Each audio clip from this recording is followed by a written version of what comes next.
Welcome, and thank you for joining me. Tonight, we gently step back through the centuries and explore the quiet rhythms of another time.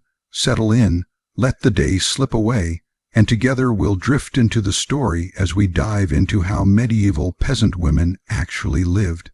Imagine yourself stepping back in time, letting the world you know slowly fade away until only silence and stillness remain. You find yourself in a place where the sounds of carriages and footsteps echo against the soil, where the smell of wood smoke lingers in the air, and where the rhythm of life is measured not by clocks or machines, but by the rising and setting of the sun. This is not the world of the present, it is the world of the Middle Ages. You are standing at the edge of a medieval village, one of countless small settlements scattered across the countryside of Europe, where life was humble, fragile, and yet deeply connected to the land. The village before you is small, perhaps a cluster of wooden cottages with thatched roofs, their walls made of wattle and daub, strengthened by mud and straw.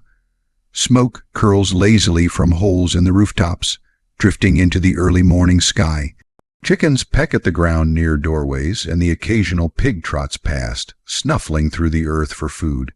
In the distance, fields stretch outward, divided into long, narrow strips of soil. Each strip belongs to a family, though none of it truly belongs to the peasants themselves. It is all part of the Lord's land, and those who live here are bound to work it year after year in exchange for protection and the right to survive. Among these homes, the life of the peasant woman quietly unfolds. Her story is not written in grand chronicles or illuminated manuscripts. She does not appear in the records of kings, popes, or nobles. Instead, her life is woven into the rhythm of ordinary days, of fires tended, of bread baked, of children carried, of seeds sown. And though history has often overlooked her, without her, the world of the Middle Ages could not have endured. Step closer now. Let yourself imagine the sound of her footsteps across the packed earth. It is still early morning, perhaps just before dawn. The sky is pale, the air cool, and the village is beginning to stir. She rises quietly from her straw bed, where she has slept beside her family, sometimes sharing space with children, sometimes with elders, sometimes with the animals that are kept indoors during the harsh months of winter. Privacy is a luxury she has never known, and warmth, especially in the cold season, is something to be treasured wherever it can be found. Her first task of the day begins with fire. In a world without matches, without stoves, without electricity, the hearth is the center of the home, and to let it go cold would mean hours of struggle to bring it back to life. She stirs the embers, blows gently on the fading coals, and adds fresh kindling, coaxing the flames to rise. Slowly, light and warmth fill the dim interior of the cottage, and the smell of smoke drifts upward through the small opening in the roof. The crackle of the fire is the heartbeat of her morning. It is here at this hearth that she will prepare food, boil water, heat remedies, and dry wet clothes. The hearth is her companion, her tool, and her burden, for it demands constant care. As the fire strengthens, she prepares the day's first meal. Bread is the staple, coarse and heavy, made from barley, rye, or oats. Wheat is expensive, reserved for the wealthy, and so her loaves are dark and dense, often mixed with whatever grains are available. Sometimes peas, beans, or even ground acorns are added, stretching the flour further. She kneads the dough with practiced hands, her fingers moving steadily, shaped by years of repetition. There is no question of whether she enjoys the work. It is not a matter of choice, it is simply what must be done. Nearby, a pot of pottage simmers. This simple stew, made from vegetables, grains, and sometimes a scrap of meat or bone, if the family is fortunate, is the backbone of peasant meals. It can be stretched for days, thickened and thinned as needed, flavored with herbs gathered from the fields or hedgerows. For the peasant woman, cooking is not an art, but an act of endurance, a way to make little stretch into enough. She stirs the pot slowly, the aroma of leeks, onions, and cabbage filling the small room, mingling with the smoke of the fire.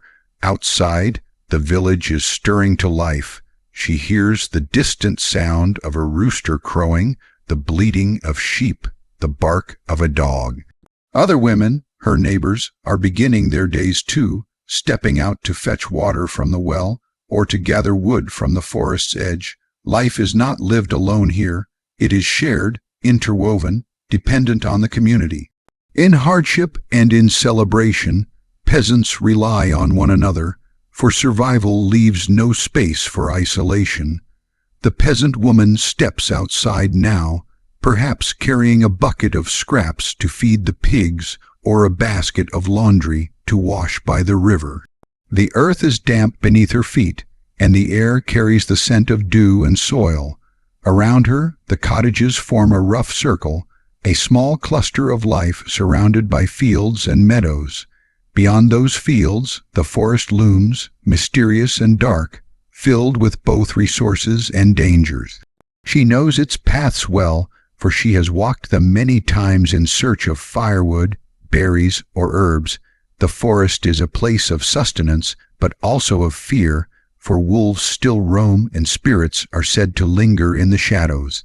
Her clothing is simple, a linen shift, rough against the skin, covered by a woolen dress, tied at the waist with a cord.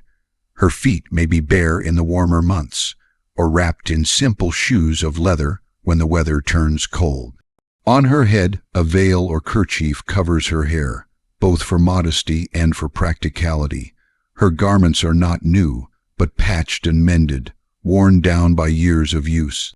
She has spun the wool herself, perhaps, or woven the cloth with the other women of the village, her hands turning raw material into necessity. She walks with steady purpose, for there is always something to be done. There is no idle moment in her life, no luxury of rest unless sickness or exhaustion forces it upon her. Each day is filled with tasks, large and small, that together sustain her family's fragile survival. And though her life may seem to us hard beyond imagining, to her it is simply life. It is all she has known and all she expects to know. The sound of the church bell carries across the fields, marking the passage of time, calling the faithful to prayer. Religion is the backbone of her world, shaping her calendar, her duties, her very sense of existence. She bows her head as she hears it, whispering a prayer under her breath. For her, faith is not an abstract idea, but a daily necessity, a way to endure suffering, to explain hardship, to hope for a life beyond the toil of this world. The Church governs her festivals, her fasts, her holy days. It baptizes her children, blesses her marriage, and will one day bury her in the earth. As the sun climbs higher, the village grows busier. Men prepare tools for the fields, children chase one another through the dirt paths, and women carry baskets, jugs, and bundles of cloth. The air fills with voices, the hum of conversation, the laughter of youth, the bark of commands. And through it all, the peasant woman moves steadily, her presence as constant as the turning of the seasons. She is not a figure of history books or ballads. She is not celebrated in stories of knights and castles, of battles and kings. Yet without her, the world of the Middle Ages could not have endured. She is the keeper of the hearth, the bearer of children, the sower of seeds, the weaver of cloth, the gatherer of herbs. She is the quiet strength that holds the village together. And so, as you let yourself drift into this world, picture her life unfolding, day after day, year after year, shaped by the rising sun, the turning seasons, the endless rhythm of work and rest, joy and sorrow, survival and faith. Her story may be simple, but it is vast, stretching across generations, whispered in the crackle of the fire, the rustle of the fields, the echo of footsteps on the earth. From the moment the first light of dawn touched the horizon, The life of a medieval peasant woman was already in motion. There was no lingering beneath blankets, no gentle easing into the day. Her rhythm was bound to survival, and survival waited for no one. The crowing of the rooster, the bleating of livestock, the distant toll of the church bell, these were her alarms, each one reminding her that the day's labor had begun even before she opened her eyes. The world around her expected her to rise with energy, though often her body was weary from the day before, yet she rose all the same, for idleness was not permitted by life itself. To fall behind in chores meant hunger. To neglect the fields meant famine. To ignore the needs of the family meant sickness or even death. So, with quiet determination, she slipped from her straw bed, careful not to wake her children, and began to tend the living pulse of the home. Her first thoughts were practical. The fire, always the fire. Without it, the house was cold, the food could not be cooked, and the day could not begin. She crouched near the hearth, stirring the ashes, gently blowing life back into the faintest glow of embers. With dry twigs and careful patience, she coaxed a flame until smoke began to curl upward.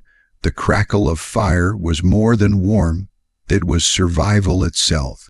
She fed it with logs that had been gathered, split, and dried, knowing that the hearth was the one constant companion in her life, a flicker of light against the endless tasks of the day. The family would soon need food, and so she prepared the morning meal.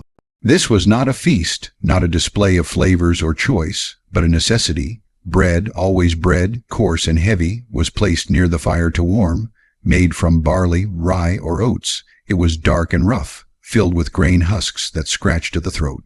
But it filled the stomach, and that was all that mattered. If she had been able to barter, perhaps she had onions or leeks to flavor the meal. If fortune had smiled, there might even be a small piece of salted pork or a wedge of cheese.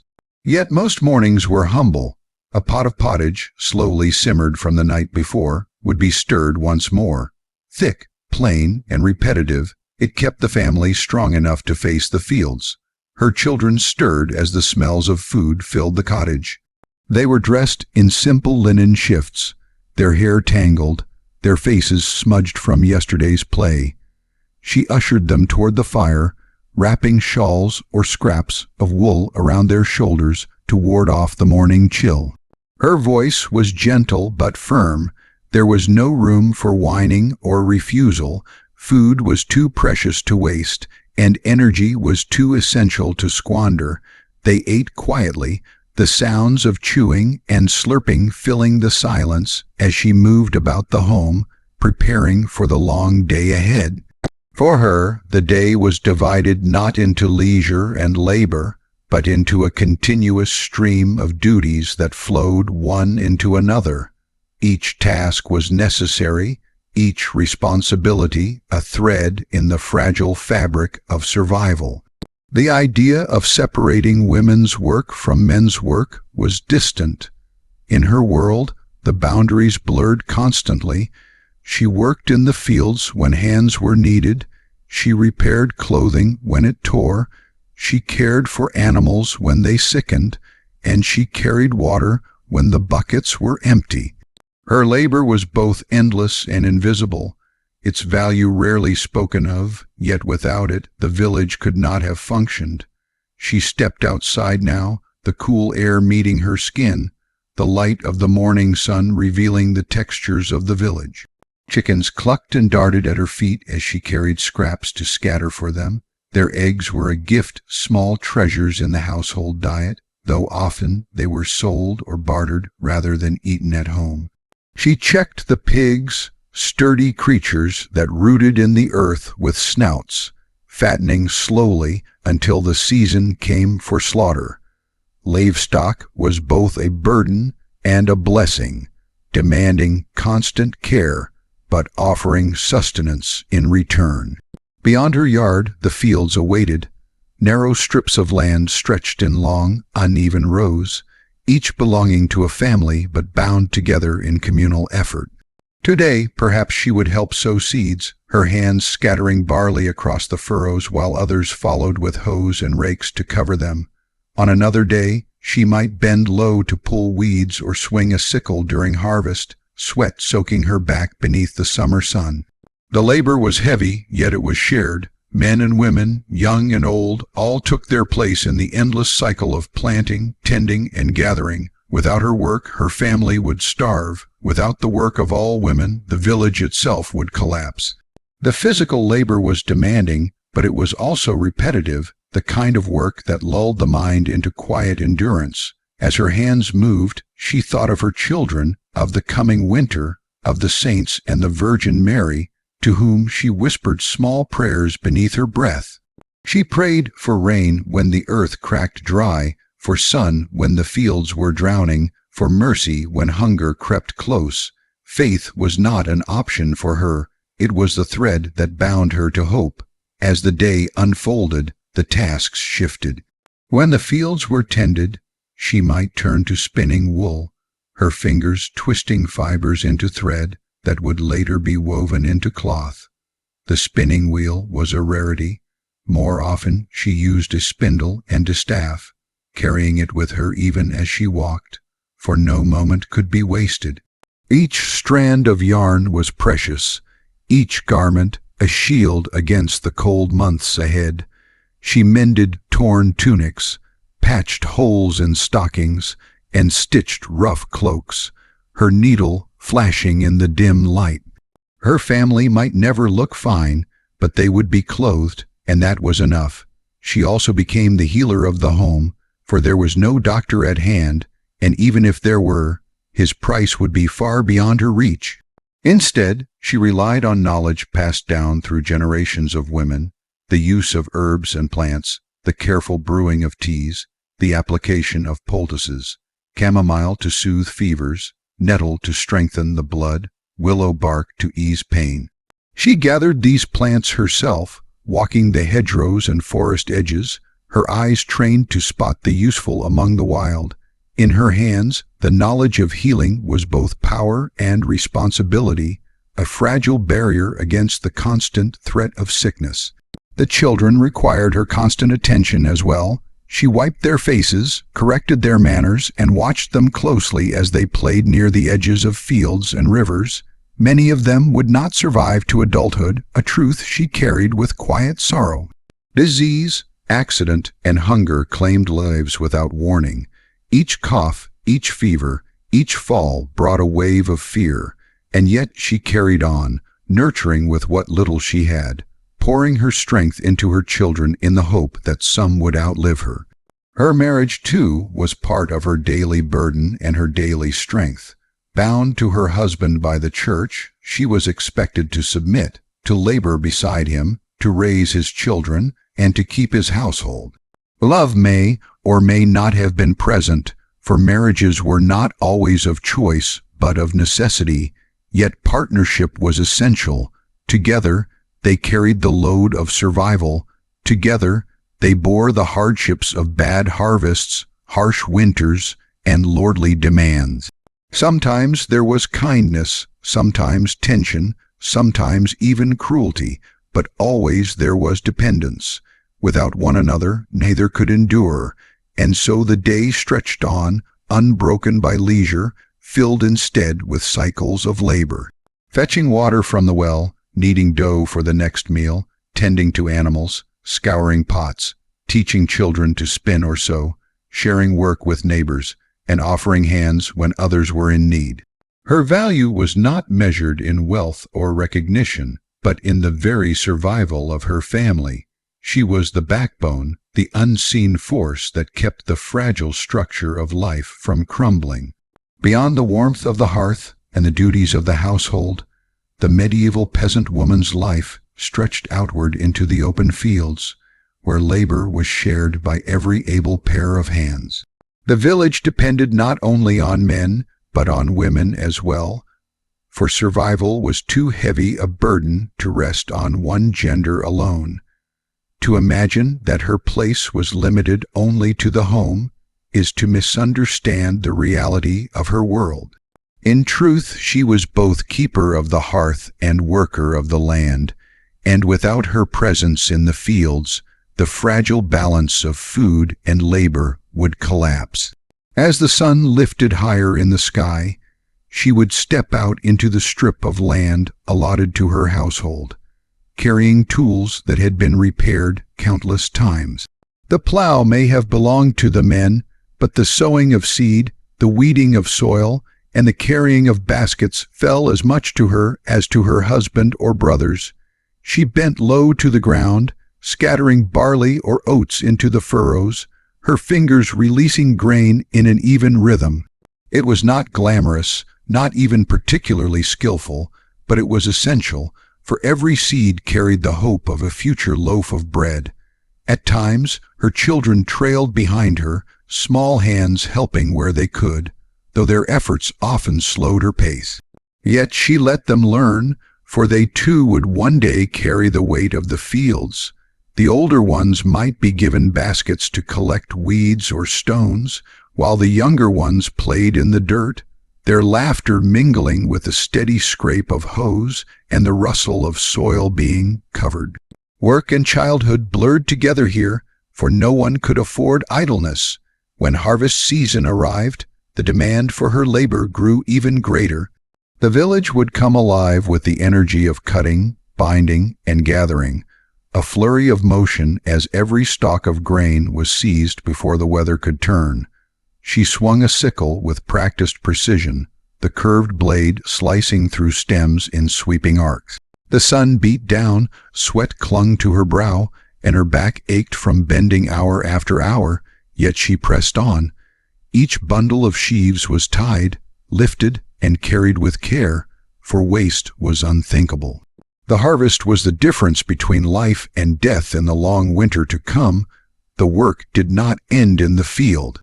Once gathered, the grain had to be threshed, beaten with flails until the kernels fell free, then winnowed, tossed into the wind so that the chaff drifted away and the grain fell heavy to the ground. Her arms ached from the rhythm of striking, her skin roughened from handling the straw, but she did not falter. The grain was measured, some kept for food, some set aside for seed, and much owed to the Lord who owned the land. She watched as the best portion was carried away, her family left with what remained. Still, she labored on, knowing that without her work, even this share would not exist. Firewood was another of her burdens, and she often walked to the edge of the forest to gather fallen branches, stacking them high in her arms before returning to the village. The wood was heavy, scratching against her skin, but without it the hearth would go cold and meals would go uncooked. Water, too, demanded constant fetching, drawn from the village well or from a nearby stream. She balanced heavy buckets on a yoke across her shoulders, her steps steady, though her muscles strained. Each trip was exhausting, but water was life, and she carried it willingly, day after day, without thought of rest. Her labor in the fields and beyond blurred any boundary between men's work and women's work. Where strength was needed, she lent her arms.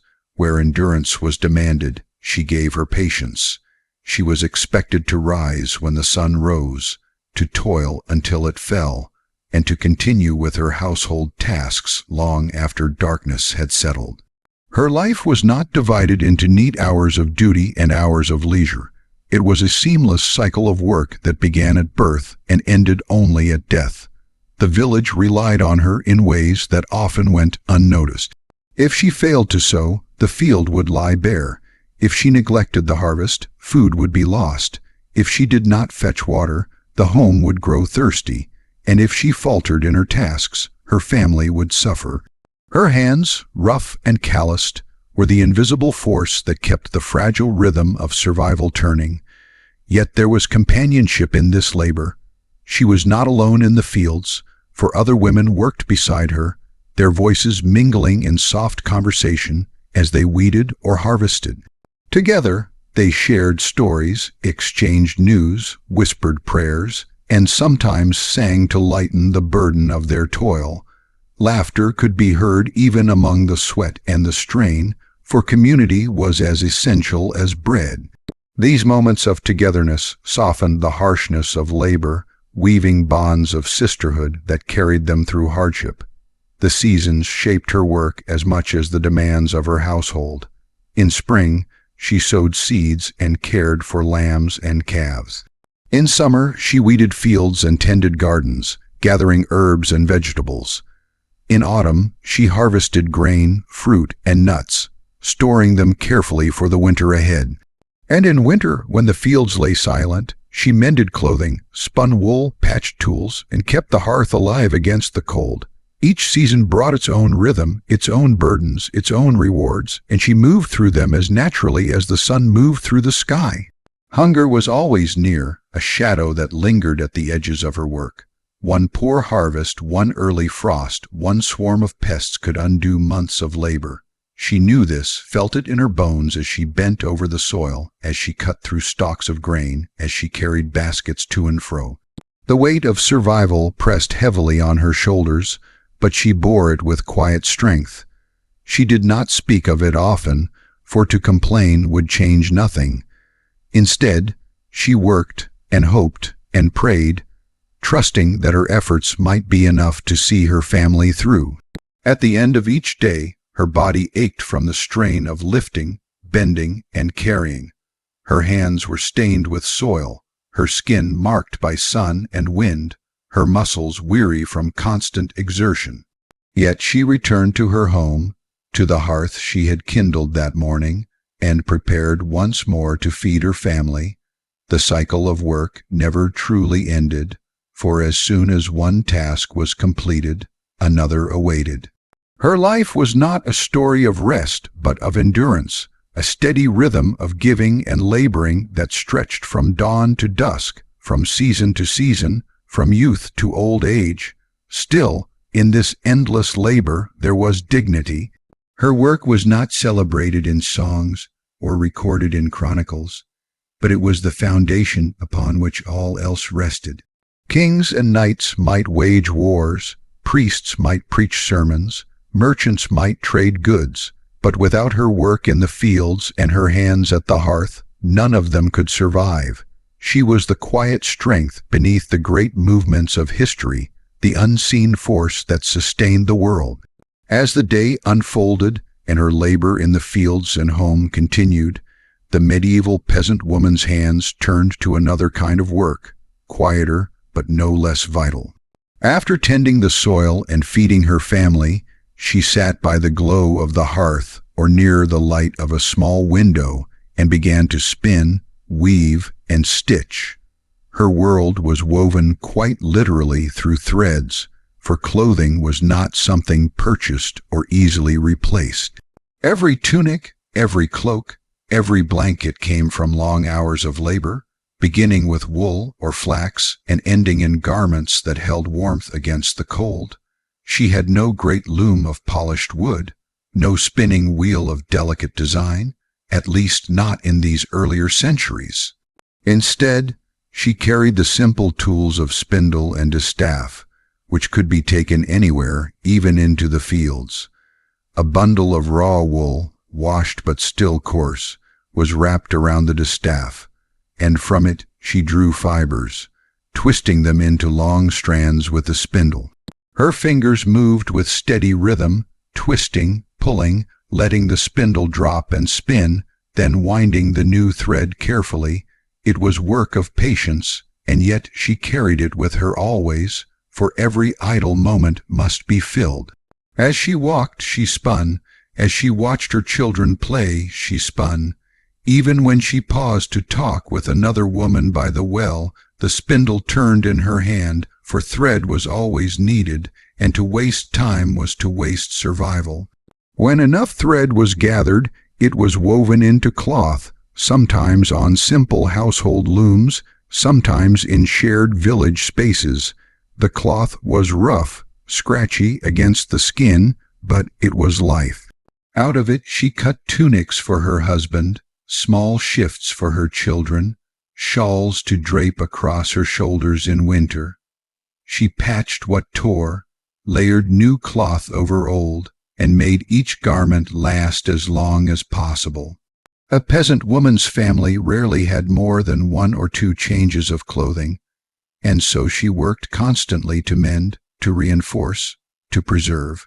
The sight of her bent-over cloth, needle in hand, was as common as the sight of her in the fields, for both were her realm, and both were equally necessary, and it was not only clothing she created. She wove blankets, stitched sacks for grain, patched roofs with cloth when thatch wore thin. Her skill with the needle reached into every corner of the household, and without her, the family would be left cold, exposed, and unprotected. What she lacked in fine materials, she made up with ingenuity. Strips of worn fabric were rewoven into new garments. Old cloaks became smaller garments for children. Even scraps too small to sew were stuffed into bedding for warmth. Nothing was wasted, for she could afford to waste nothing. But her role stretched beyond textiles. She was the healer of her home, the one to whom her family turned in sickness or injury. Doctors were far away, their services costly, and in truth, they held little more knowledge than she did. Her remedies came from the land around her, from the herbs gathered along hedgerows and riverbanks, from the roots dug in quiet corners of the forest. She knew which leaves soothed a fever, which flowers eased a cough, which barks dulled pain. These secrets were passed down from mother to daughter, shared quietly among women, their wisdom kept alive through generations. When her child fell ill, she brewed teas of chamomile or mint, pressing the warm cup into small hands. When her husband returned with aching muscles after long days in the field, she applied poultices of nettle or comfrey to ease the strain. When wounds bled, she bound them tightly with cloth she had boiled clean, murmuring prayers as she worked. Some of her remedies were effective, others little more than hope wrapped in ritual, but all carried the weight of care.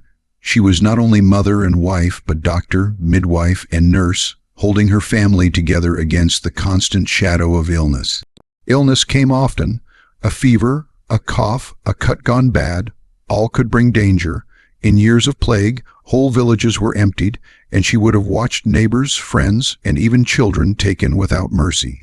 Death was no stranger in her world, and yet she faced it with quiet resolve, tending the sick as best she could, preparing the dead when life slipped away.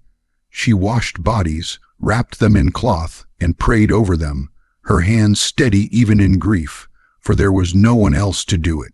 Her resilience was born of necessity, and though sorrow weighed on her, she carried on, because to stop was to let despair consume her entirely. Midwifery was also her domain. When new life entered the village, it was women like her who guided it. She had learned the signs of labor, the ways to ease pain, the herbs to calm or to strengthen. She had witnessed both the joy of birth and the tragedy of loss, for many mothers and infants did not survive. Yet she continued, offering her hands, her presence, her experience, whenever another woman called. In these moments, her role as nurturer expanded beyond her own family, binding her to the women of her village in bonds of shared struggle and compassion. Her days were long, her body weary, yet she still found time for these duties, weaving them into the endless pattern of her life. In the morning, she might spin wool. At midday, she might prepare a healing salve. In the evening, she might sit by the fire, mending garments while listening to the soft breathing of her children. Her work was quiet, unnoticed by history, yet it was the thread that kept her family clothed, fed, and alive. The flicker of candlelight often accompanied her at night, as she stitched or spun. Candles themselves were rare and precious, often reserved for wealthier households, so more often she worked by the glow of the fire or by rushlights, simple reeds dipped in tallow that burned with smoke and an unsteady flame. The air grew thick with the scent of fat and ash. Her eyes strained in the dim light, yet she continued, for the work must be done. In these quiet hours, she was surrounded by the sounds of her home. The crackle of the fire, the soft rustle of straw as her family shifted in their sleep, the faint snore of her husband, the occasional cry of a child, all blended into the rhythm of her life. Outside, the village lay silent, broken only by the distant bark of a dog or the call of an owl. She worked steadily, her mind wandering to prayers, to memories, to small hopes for the days ahead. Though her life was filled with hardship, there was also pride. She took pride in the strength of her stitches, in the smoothness of her spun thread, in the healing of a wound, in the laughter of a child who had been sick but was now well. These were her triumphs, small and unseen by the larger world, yet vast within her own. Her legacy was not written in books or carved into stone, but in the survival of her children, in the strength of her family, in the endurance of her community. She bore these burdens quietly, without expectation of thanks or recognition, for such things were rare. Her husband might see her labor as duty. Her children might grow without ever realizing the extent of her sacrifices. Her village might take her efforts as given. But she knew, deep within, that her hands were shaping life itself. Every stitch, every healing herb, every flicker of flame tended was part of the unseen foundation of her world. And so she carried on, day after day, year after year, her life a tapestry woven from threads of labor, care, and resilience. She spun not only wool, but the fabric of survival. She stitched not only garments, but the bonds of family. She healed not only wounds, but the fragile hope that kept her people alive. Her duties stretched far beyond what we might imagine, yet she embraced them, for in her world there was no other choice. Motherhood lay at the heart of the medieval peasant woman's life, shaping her days and weighing upon her nights. From her earliest years, she understood that children would be both her duty and her legacy, the fragile hope carried forward into an uncertain future. When she married, often while still very young, the expectation was simple and absolute. She would bear children, she would raise them, and she would anchor her household through the unceasing cycle of birth and loss, of laughter and grief. Her first pregnancy came with both fear and anticipation. She had seen other women labor, heard their cries, witnessed the arrival of new life, and, just as often, the shadow of death that sometimes followed. There was no certainty in childbirth. To bring forth a child was to step into danger, for infection, bleeding, or exhaustion could claim her life as quickly as it could claim the infant's. Yet still she prepared herself, because this was her role, one written not only by custom but by necessity. A village could not endure without children, and each woman bore that responsibility in her own body. When her baby came, she swaddled the tiny figure in linen scraps, holding it close to her breast. She felt both love and dread, for she knew too well how fragile this new life was. Many infants did not survive beyond their first year, and so each cough, each fever, each restless cry could strike terror in her heart. Yet she loved fiercely, because to love less would not soften the pain of loss, and to love fully brought joy into even the harshest days. She fed her child with her own milk when she could, and when her body failed, she turned to gruel made of barley or oats, spooning it carefully into the small mouth. She sang lullabies passed down from her own mother, rocking the child beside the hearth as the fire burned low. As her children grew, her days became a constant balancing act between work and care. She carried infants on her hip while kneading dough, tied toddlers to her back while gathering herbs, and kept a watchful eye on older children as they played near the well or the animals. Childhood was brief in her world. By the age of 5 or 6, children were already expected to help, boys scaring birds from crops, girls spinning with small spindles, or helping at the loom. Her task was to guide them gently into responsibility, to shape them into workers who could one day sustain the household. The grief of losing children was a burden she carried with quiet endurance. Disease swept through villages without warning, taking the young first. A fever might rise suddenly and burn through a small body before any remedy could be given. Coughs deepened into sickness that filled the lungs. A fall into the river, a bite from an animal, a wound gone septic. Each could end a life before it had barely begun. She mourned deeply, yet she continued because she had no choice. The rhythm of survival left little time for despair, though sorrow etched itself into the lines of her face, into the heaviness of her heart. Yet not all was grief. There was joy too, quiet and steady, the laughter of children playing in the dust, their voices rising in song as they mimicked the work of adults, the sight of a daughter proudly spinning her first thread, or a son carrying a bundle of firewood with determination. The shared warmth of bodies huddled together in winter, the sound of stories told by firelight, the feeling of small hands clutching hers as they walked to the fields. These were the moments that gave her strength, the reasons she continued despite the endless weight of duty. Motherhood was not only about raising children, but about shaping the rhythm of community. Women gathered at the riverbanks to wash clothes, children tumbling at their feet. They shared advice, remedies, and stories, forming bonds that wove them together as tightly as the cloth they spun. Festivals and holy days gave her children the chance to dance, to feast, to glimpse joy beyond labor. She too found laughter in these moments, even if her body ached, even if her responsibilities never ceased. For a time, work paused, and music carried her into a space where she could remember that life held more than toil. Her faith gave her comfort in her role. The church taught that motherhood was sacred, a reflection of the Virgin Mary's own care. She prayed for protection over her children, lit candles when they were sick, and whispered their names in prayer during Mass.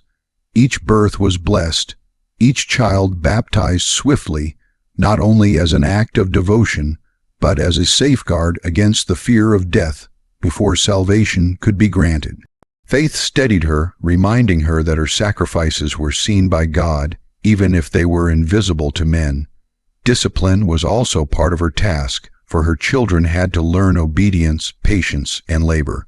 She corrected them with words, sometimes with her hand, though harshness was often unnecessary, as the difficulties of life were teachers enough. She showed them by example, her own endurance, a lesson in perseverance. They watched her rise each day before dawn, watched her work until her body ached, watched her bear sorrow without collapsing. From her they learned resilience, even if they never named it as such. As her children aged, they left her care gradually. Sons were apprenticed or drawn into the fields alongside their fathers. Daughters remained closer, helping with spinning, cooking, and healing, until they too married and began the cycle anew. Each departure brought pride and sorrow, for she knew that independence was survival, yet each child who left was also a piece of her heart carried away. Her home grew quieter as years passed, yet her work never ceased, for there were always grandchildren, always neighbors, always younger women who looked to her for guidance. Her role as mother extended beyond blood. She became a figure of care for her community, assisting at births, nursing the sick, feeding orphans when famine struck. Her hands reached outward, her love encompassing more than just her household. She was, in many ways, the quiet guardian of her village, her influence invisible but enduring. The weight of motherhood aged her quickly. Lines deepened around her eyes, her body stooped from carrying children and burdens alike. Yet there was a beauty in her strength, in the way she endured, in the way she poured herself out for others. She found dignity not in recognition, but in knowing that her sacrifices gave life to those around her. She might not have been praised, but she was indispensable. At night, when the house finally stilled, she sat by the fire with her children sleeping around her. She listened to their breathing, steady and soft, and allowed herself a moment of peace. Her mind wandered to the children she had lost, to the ones who had survived, to the ones who would soon grow and leave her care. She thought of her own mother, who had once done the same for her, and she knew that her daughters would carry on this legacy after she was gone. The cycle would continue as it always had, as it always would. Her motherhood was both her burden and her joy, her sorrow and her pride. It defined her, not as history might define greatness, but as life itself defines necessity.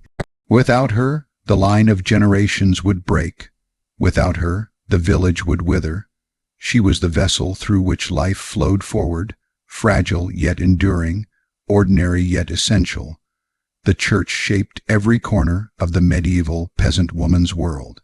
From the first light of dawn to the final flicker of fire at night, her life was measured not only by the rhythm of the seasons and the demands of labor, but also by the tolling of bells, by prayers whispered in small chapels, and by the calendar of holy days that punctuated her otherwise unbroken toil. Faith was not separate from survival. It was woven into it, as inseparable as breath from body. She rose each morning with simple prayers, not always spoken aloud but carried in her heart. The words were often the same, repeated from memory, for books were rare and reading rarer still. Yet the repetition gave comfort. She prayed for her children's health, for her husband's strength, for a good harvest, for protection from sickness and sudden death. Her faith was not abstract theology, but a daily plea for endurance. Each act of labor became, in some sense, a form of devotion, tending the fire, kneading bread, spinning wool. To work was to serve, and to serve was to honor God. The church taught her the rhythms of the year. Advent and Christmas, Lent and Easter, saints' days and feast days, all provided her with pauses in the cycle of work, moments of rest, celebration, or fasting. She looked forward to festivals with eagerness, for they brought music, dancing, laughter, and the rare chance to step away from labor. Children ran free, husbands drank and told stories, women exchanged news and shared joy. Even if food was scarce, the church found ways to mark the holy days, and in those moments she remembered that life was not only about hardship, but also about hope. On Sundays, she walked to Mass with her family. The church building, even in its simplicity, felt like another world. Its stone walls held coolness in summer and a damp chill in winter, but to her it was sacred space. Flicker of candles on the altar, the fragrance of incense, the sound of chanting, all lifted her beyond the mud of her home, beyond the endless tasks of survival. She might not understand every Latin word spoken by the priest, but she felt the weight of the ritual, the sense that heaven touched earth in those moments. She knelt, she crossed herself, she whispered prayers with humility, for this was the anchor of her life. The sacraments marked her milestones. Baptism welcomed her children into the faith, often within days of birth, for fear of death before salvation could be secured. Marriage bound her to her husband, not only in partnership, but in sacred covenant. Confession offered her relief, a chance to lay down burdens of guilt or anger before God. Communion, rare and solemn, drew her close to the divine. Even death was marked by the church, with prayers, blessings, and the hope of eternal rest. Each step of her journey was guided, blessed, and sanctified, giving meaning to an existence that might otherwise have felt only like endless toil. Fear also mingled with faith. She believed in heaven, but also in hell, and the thought of sin weighed heavily. The priest reminded her of the dangers of disobedience, of pride, of envy, of neglecting her duties. The church was both comfort and discipline, shaping her conscience as much as her daily habits. She feared purgatory, the long cleansing of the soul after death, and so she prayed, confessed, and sought mercy with sincerity. These fears were not empty. They gave her life direction, holding her close to the path of obedience, humility, and perseverance. Her relationship with faith was not only formal but deeply personal. Alone in the fields, she lifted her eyes to the sky and prayed for rain, or for sun, or for strength to finish her work. alone at night. She whispered to God while mending clothes or soothing a restless child. Her prayers were not grand or poetic, but they were constant, steady, and heartfelt.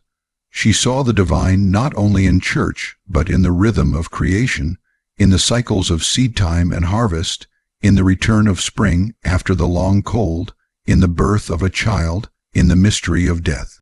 The saints became her companions. She prayed to Saint Anne for help in motherhood, to Saint Roch for protection from plague, to Saint Bridget for the safety of her animals and home. Each saint was like a friend, a helper who understood her struggles. She lit candles when she could, though wax was precious, or left small offerings when her heart was heavy with worry. These devotions were threads of hope woven into the fabric of her life, giving her strength when she felt too weak to carry on alone. Music and ritual also colored her faith. She listened to chants during Mass, their slow rise and fall echoing through the church, calming her heart. She watched processions on feast days, banners waving, bells ringing, voices raised in song. These sights and sounds lingered with her long after, carrying her through the long days of labor. Even if she herself could not read or write, the imagery of stained glass, of carved wood, of painted walls, told her stories of Scripture, saints, and salvation. These images gave her a world beyond her own, a glimpse of mystery and eternity. Faith was not only inward, but communal. She prayed with others, worked alongside others, celebrated and mourned with her village. When famine struck, the church organized almsgiving, offering bread and charity. When sickness spread, the priest blessed the homes, sprinkling holy water as people prayed for mercy. She found comfort in knowing she was not alone, that her struggles were shared, that her prayers rose together with those of her neighbors like smoke, rising from many fires into one sky. Her children grew up under the same faith, learning prayers, attending Mass, observing fasts and feasts. She taught them to cross themselves, to whisper thanks before meals, to fear sin, but also to hope in grace. Her motherhood and her faith were entwined, for she saw herself not only as a guardian of bodies, but also of souls. She prayed constantly for her children's salvation, for their protection, for their futures. Faith was her inheritance to them, the one gift she could pass on that no hunger or poverty could strip away. As she aged, her devotion deepened, her body weakened, her steps slowed, but her prayers grew longer, steadier, more urgent. She had seen too much loss to take life for granted. She had buried children, neighbors, friends, and perhaps even her husband. Each loss reminded her of the fleeting nature of life, each grave a silent sermon on the need for faith. She prepared herself for her own death, not with fear alone, but with quiet acceptance, trusting that the God she had served in every stitch, every prayer, every act of care would receive her. At night, as she sat by the hearth, the flames casting shadows on the walls, she thought of heaven as a place of rest. She imagined fields without toil, bread without hunger, homes without sickness, children without loss. She pictured reunion with those she had loved and lost, laughter echoing without sorrow. This vision gave her peace, soothing her heart as she drifted towards sleep. Her faith shaped how she saw herself, not as forgotten or insignificant, but as part of a larger story, a story of creation and salvation, of struggle and redemption. Even if the world beyond her village never knew her name, she believed that God knew, that her sacrifices were seen, that her endurance was not in vain. This belief carried her through the darkest nights, through the longest winters, through the sharpest griefs. Her spirit whispers across centuries, not in words recorded by historians, but in the quiet legacy of lives she nurtured, communities she sustained, traditions she preserved. Her faith was not spectacular but steady, not loud but enduring. It was the quiet fire that warmed her home, the unseen thread that bound her family together, the gentle light that guided her through shadows. And as we remember her now, centuries later, we can almost hear the sound of church bells in the distance, calling her to prayer, calling her to hope. We can imagine her kneeling on worn wooden floors, her hands folded, her eyes closed, whispering prayers that mingled with the voices of countless others, rising together into the vast silence of the night. Her life may have been hard, but her faith was strong, and in that strength she found peace. So as you drift into rest tonight, let her story settle over you like a blanket. Hear the crackle of her fire, the murmur of her prayers, the distant toll of bells. Feel the resilience of her spirit, the endurance of her faith. She reminds us that even in the humblest lives, in the smallest villages, in the quietest acts of devotion, there is greatness, there is hope. There is light that never fades. Thank you for listening, and may your night be peaceful. Good night, sleep well, and let your dreams carry you gently. If you enjoyed this journey through history, remember to like, share, and subscribe for more calming stories.